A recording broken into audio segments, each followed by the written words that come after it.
is admit that you're a sinner. So he can die for you and I, just so that you can have a right to forgiveness. He knew he already had a promise from God. He already knew that he was going to be sitting on the throne. So he said, you know what I'm going to do? I'm going to encourage myself.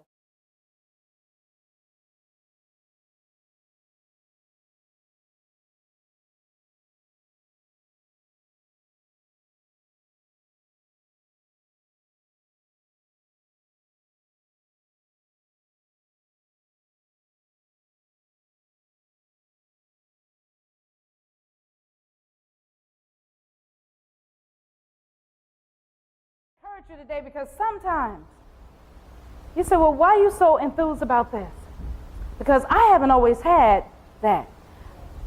Share a little secret with you. I grew up not feeling all this. I grew up not getting that positive spoken into my life. I grew up not feeling somebody. I grew up them telling me you too skinny. I know I don't look it now, but I grew up for people not telling me how great I could be. I joined the military and they told me I was too feminine. I grew up wanting to go to certain schools and not being told that I could really go to those schools because they didn't think I could make it. So I was supposed to go to Columbia University and chose the military because I didn't feel encouraged to go.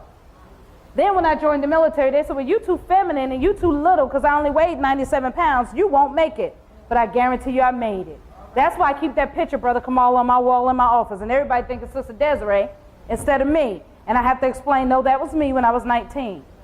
Until the age of 24, I didn't even know who I was. I used to dress up the outside because I didn't know who I was. So I wanted to look very pretty on the outside because I had nothing here. No one really spoke into my life and told me that you are just who God said you are. You are fearfully and wonderfully made. But I will never forget, when I was 24 years old, I was driving my car down Havana Street in Aurora, Colorado, and the Spirit of the Lord himself spoke to me. See, sometimes when you don't have it, God has to step in and do a miracle in your life. And I was driving down, and I was living like I didn't know. People was manipulating me and treating me. See, that's why God says you need a mother. I was driving down Havana. I was broken. I was bruised. And I had been driving.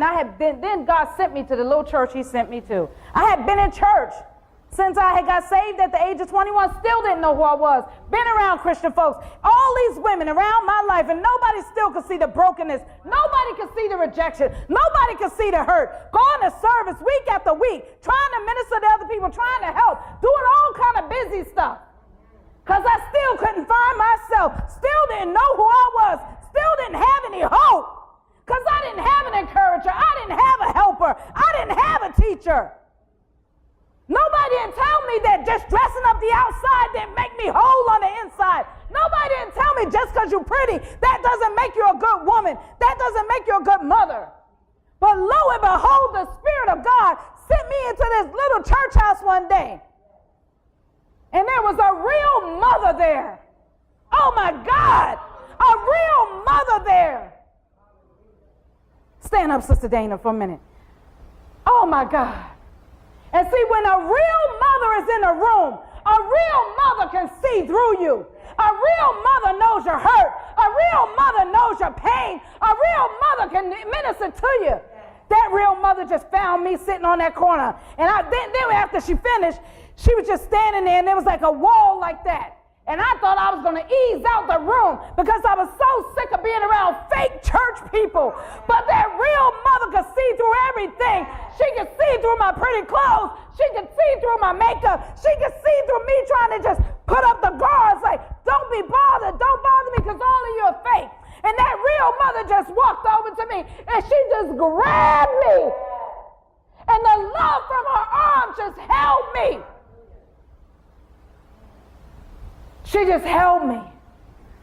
And she just said a few simple words. She said, God said he's going to love the hurt and the rejection away. Oh, God. Because that's what a real mother does. And so then I got in my car. And I drove away, right? And it didn't hit me at first. We're going to get to the R in a minute. But I just hear the Spirit of the Lord speaking to me. I got in my car a couple of days later. I'm driving down Havana Street. And it's almost like I could feel her arms all over again. Sister Teresa, I could just feel her all over again, hugging me, loving me. You wonder why I treat people the way I do, Brother Rodell? Because when God does something in your life, you can't help but be the same way Brother Taylor to somebody else. I can hear her words all over again and feel her arms all over again, say, God said He's going to love that rejection away. I had been hurt for so long. Felt like my own mama didn't love me. My mother don't call me. My mother talks to my sisters. My mother talks to my brother. My mother at times didn't even remember my own kid's name. You think that ain't hurt? And God, I was driving down Havana Street, and the Spirit of the Lord said, daughter, you're mine. He says, you are fearfully and you are wonderfully made. He said, and he just kept repeating it to me. I had a little Nissan Sentra, a little gray Nissan Sentra then. And he just kept saying, you are fearfully and you are wonderfully made. And I kept hearing her say, He's going to love that rejection away. And he just kept saying, you're fearfully and you are wonderfully made. But let me tell you what the enemy then tried to do. Oh, and she just kept loving me. So then, jealousy in the church. See, we church folks, we all hurt each other. Jealousy. People saw her getting close to me and loving. They saw the hand of God on my life. They saw the hand of God using her to love. And the devil didn't want it. So somebody started talking. But God, Ramalia, but God. God moved that thing out. And to this day, oh, she loved on me. When I say she loved on me year after year. That was like 1992. This is 2012. Loved on me. I'm going to keep on. I don't know. It's the Holy Ghost today. She loved on me. So when I tell people, so when Pastor Don and I got married, then in 1997, my father died. My natural father died. So I went to, this was the pastor's wife. Because, see, we all had these images that pastors' wives are sedity. They sit in a corner and they look cute. And she loved on me. God gave her this vision. In 1997, I went to Daddy and I said, my natural father's gone. I didn't grow up with a dad. See, I teach from a perspective of knowing. The word and knowing. 1997, I'm getting ready to get out your way. God, I went to him, I said, my daddy's gone. I need a daddy. He said, of course. So now I had a complete family that I felt like I never had. And Mom has always been there. When Pastor Don, they met Pastor Don, I told him he was lucky. She was sick that day because she didn't grill him as much as I thought, but they loved on me. And family vacation, God gave her vision and said He cut her open from here to here. And I was full size and placed me aside and said, that is your child. So that's my mother. And it was almost like she gave birth to a full-grown baby, me. Their kids. On Facebook, if you go on my Facebook page, you'll see family. You'll see her 2 daughters. Those are my sisters. I'm the oldest. And her son, that's my brother. Isn't it wonderful to belong, to have a mother that can love you and love the hurt away that the world has tried to place on us? Brother Taylor, God can do it. And sometimes He'll do it with your natural. And you know what? Even when I had to make amends with my natural mother years later, this mother blessed me and helped me get through it. She's the one that said, baby, it's time. God is saying, go fix that. Not for her sake, but for your sake. Because God is doing a healing in you. See what God will do? She raised me up so spiritually that I could withstand what I had to do naturally with my natural mother. And now I have a good relationship with my natural mother and a blessed relationship with my natural mother. I have 2 mothers. And I was able to be made whole as a woman. So now, then I was able to be sent forth that I can bless you. I can bless you. I can bless you. I can bless you. Amen? That's what a mother does.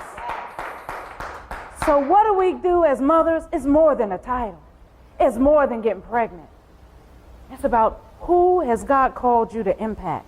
Who has God called you to pour your life into? Who has God called you to wrap your arms around of? Who has God called you to minister healing to? Who has God called you to touch? Who has God called you to stand beside late in the midnight hour? Who has God called you to call up when their lights have gone out and just be a blessing to? Even if you don't have the money, but stay up with them maybe when they're going through. Who has God called you to keep from committing suicide? Who has God called you to be by their bedside? Who has God called you to teach a young woman, baby, that's not holy, but this is holy? Who has God called you to just be there for? That's a mother. It's more than a title. It's a lifestyle.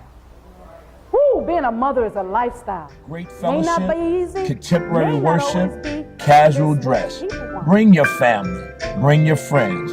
Come just as you are and experience Life Fellowship Church for yourself. We're the church where learning to live life God's way is the way we live. 321 South William Street, Newburgh, New York. Our worship times are Sundays at 10:30 a.m. and Thursdays at 7 p.m. We live, we laugh, we learn, we love. We are Life Fellowship Church.